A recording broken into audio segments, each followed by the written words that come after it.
L'an 2050. Par un matin ordinaire, vous vous réveillez dans votre lit. Sans même ouvrir les yeux, vous envoyez par la pensée une commande à votre machine à café pour qu'elle se mette en marche. Vous entendez le bruit de l'appareil depuis la cuisine. Ce jour-là, vous avez une réunion de travail avec une délégation venue du Japon. Pourtant, vous ne connaissez pas un seul mot de japonais. Vous ne paniquez pas du tout. Vous vous concentrez simplement sur votre esprit, vous vous connectez au système cloud et vous commencez à télécharger le pack de langue japonaise dans votre cerveau. En quelques secondes seulement, vous sortez du lit en maîtrisant cette langue aussi couramment que si vous la parliez depuis votre naissance. Pas de téléphone, pas de clavier, pas d'écran. Tout se passe directement à l'intérieur de votre tête. Revenons maintenant à l'époque actuelle. Et si vous pouviez transférer vos pensées directement vers un ordinateur? Et si votre cerveau était connecté 24 heures sur 24 à Internet, à l'intelligence artificielle et au réservoir de connaissances de toute l'humanité? Aujourd'hui, nous examinons de près les interfaces cerveau-ordinateur, cette technologie terrifiante qui semble sortir tout droit de films de science-fiction, mais que des milliardaires développent secrètement dans des laboratoires. Si le cerveau humain et l'intelligence artificielle fusionnent, que se passera-t-il réellement? Le nom de cette idée folle dans le monde scientifique est la technologie de l'interface cerveau-ordinateur. En termes simples, il s'agit d'établir une connexion directe, filaire ou sans fil, entre le cerveau humain et un ordinateur. Cette technologie fonctionne dans les deux sens, la lecture de signaux et l'écriture de signaux. Au départ, ces systèmes ont été conçus uniquement pour créer un miracle médical. L'objectif était de permettre à des patients atteints de paralysie de la moelle épinière, ne pouvant plus utiliser leurs bras ni leurs jambes, de déplacer un bras robotique ou de manipuler un curseur de souris sur un écran uniquement par la force de la pensée. Le cerveau donne l'ordre de bouger, l'intelligence artificielle intermédiaire traduit cet ordre en code numérique et le bras robotique exécute cette commande. C'est un objectif très noble et humanitaire. Cependant, lorsque l'intelligence artificielle et Internet s'en mêlent, cette technologie ne se contente plus d'être un outil pour guérir les patients, elle se transforme en une arme qui changera l'évolution humaine. Alors, où en sommes-nous réellement aujourd'hui? Vous avez certainement vu passer des informations sur des personnes se faisant implanter une puce dans le cerveau. La société Neuralink, fondée par Elon Musk, a réussi à placer une puce de la taille d'une pièce de monnaie dans un crâne humain. Grâce à cette puce, un patient paralysé a pu jouer aux échecs sur un ordinateur simplement en pensant. Parallèlement, la DARPA, la légendaire agence de recherche militaire des États-Unis, mène des projets secrets se chiffrant en milliards de dollars pour que les soldats puissent contrôler des drones par l'esprit sur le champ de bataille. Cependant, avant de s'enthousiasmer ou de s'effrayer, regardons la situation réelle. Nous n'en sommes qu'au tout début de cette technologie. Nous sommes encore à des décennies de pouvoir brancher un câble derrière notre tête pour apprendre à piloter un hélicoptère comme dans le film Matrix. Ce qui est fait actuellement n'est que le décodage de signaux très simples et primitifs. Une intégration complète et parfaite entre le cerveau humain et la machine n'a pas encore été établie. Pourquoi? Parce qu'à l'intérieur de notre crâne se trouve la structure la plus complexe connue de l'univers. Notre cerveau, les neurones, c'est-à-dire les cellules nerveuses de notre cerveau, produisent de minuscules signaux électriques pour communiquer entre eux. Chaque fois que vous pensez, que vous riez ou que vous bougez un doigt, de petits éclairs jaillissent dans votre cerveau. La tâche de l'intelligence artificielle est d'écouter ces éclairs via ces micro-câbles placés à l'intérieur du crâne et de traduire leur signification. Elle peut même aller plus loin en envoyant un signal électrique à votre cerveau de l'extérieur pour vous faire éprouver une sensation artificielle. Mais la véritable difficulté est la suivante. Le cerveau humain contient exactement 86 milliards de neurones. 86 milliards. Imaginez 86 milliards de personnes dans un stade parlant tout en même temps dans une langue différente, et vous essayez d'extraire une seule phrase censée de ce brouhaha. C'est exactement ce chaos mathématique colossal que les scientifiques tentent de résoudre actuellement. Supposons que dans 10 ou 50 ans, nous ayons résolu ce problème. Que le cerveau humain et l'intelligence artificielle aient fusionné parfaitement. Qu'est-ce qui changera dans nos vies? Premièrement, nous connaîtrons une extension de la mémoire. Vous ne serez plus limité par la capacité de votre propre cerveau. Toutes les informations d'Internet, tous les articles de Wikipédia couleront dans votre esprit en quelques secondes.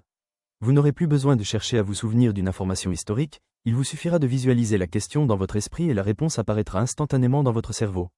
Vous penserez presque comme Google. Deuxièmement, le contrôle physique par la pensée. Vous n'aurez plus besoin d'appuyer sur un bouton pour éteindre les lumières de votre maison intelligente, démarrer votre voiture ou diriger les robots géants d'une usine. Il vous suffira de regarder les appareils et de le vouloir.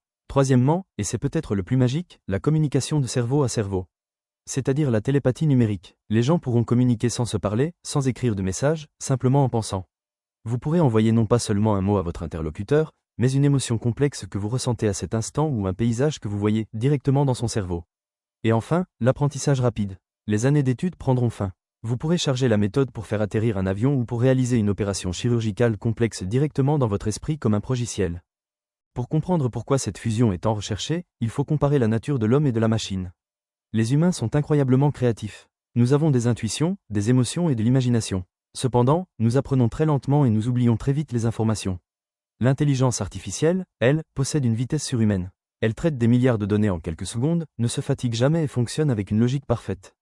Pourtant, l'intelligence artificielle n'a ni âme, ni créativité, ni intuition.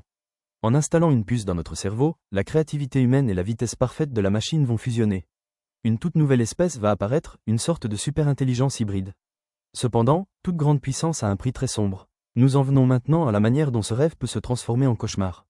La partie la plus critique. Le premier et le plus grand danger est le piratage de l'esprit. Aujourd'hui, si votre ordinateur est piraté, vous perdez vos comptes bancaires. Mais que se passe-t-il si votre cerveau est piraté? Un développeur de logiciels malveillant ou une organisation terroriste pourrait entrer directement dans votre esprit. Il pourrait lire vos pensées les plus secrètes, effacer vos souvenirs ou, pire encore, implanter dans votre esprit de fausses pensées et des ordres qui ne vous appartiennent pas. Imaginez qu'une fenêtre publicitaire surgisse soudainement au milieu d'un rêve, ou qu'à votre réveil vous défendiez aveuglément une opinion politique qui n'est pas la vôtre. Le deuxième risque est la perte d'identité. Si la moitié des décisions dans votre cerveau sont prises par un algorithme d'intelligence artificielle, à la fin de la journée, en vous regardant dans le miroir, vous vous poserez cette question. Qui suis-je réellement? Est-ce que cette décision était la mienne ou celle du logiciel à l'intérieur de ma tête? Le troisième grand problème est l'inégalité. À leur sortie, ces puces seront incroyablement chères. Les riches de ce monde se feront implanter ces puces et deviendront des super-intelligences lisant des milliers de livres à la seconde et n'oubliant jamais rien. Les milliards de pauvres restants deviendront biologiquement une classe inférieure. Pour la première fois au monde, l'intelligence et l'évolution pourront s'acheter avec de l'argent. Le quatrième danger est la sécurité de l'intelligence artificielle, appelée scientifiquement le problème de l'alignement.